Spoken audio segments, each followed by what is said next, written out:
Bienvenue à notre post-it. Est-ce que tu t'es réveillé aujourd'hui plutôt positif ou plutôt négatif? Alors, si cette question t'interpelle, il faut vraiment écouter ce post-it jusqu'à la fin.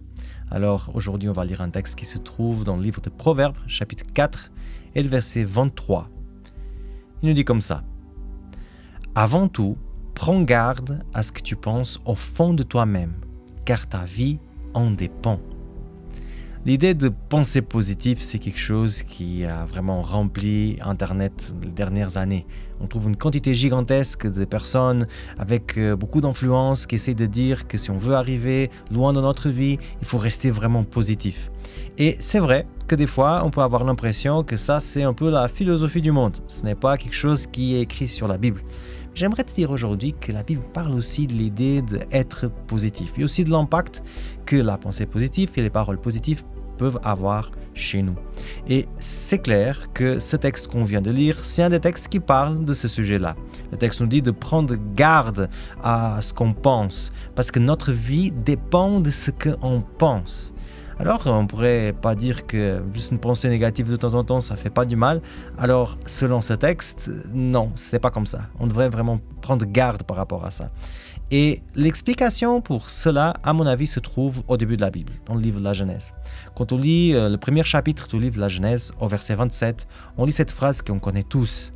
Dieu créa les humains à son image, il les créa à l'image de Dieu, hommes et femmes, il les créa. Cette idée d'être créé à l'image de Dieu. Mais qu'est-ce que ça veut dire d'être créé à l'image de Dieu? Alors, ça veut dire en fait que pour comprendre ça, il faut que tu regardes le contexte de la phrase, comme c'est l'habitude dans la Bible. Et en fait, si tu commences à lire le premier chapitre de la Genèse, tu te rends compte que jusqu'à cette phrase, Dieu a juste fait une chose. Il a créé les choses à travers de la parole. Et là, il arrive au 6e jour et il va créer l'être humain à son image. Qu'est-ce que ça veut dire?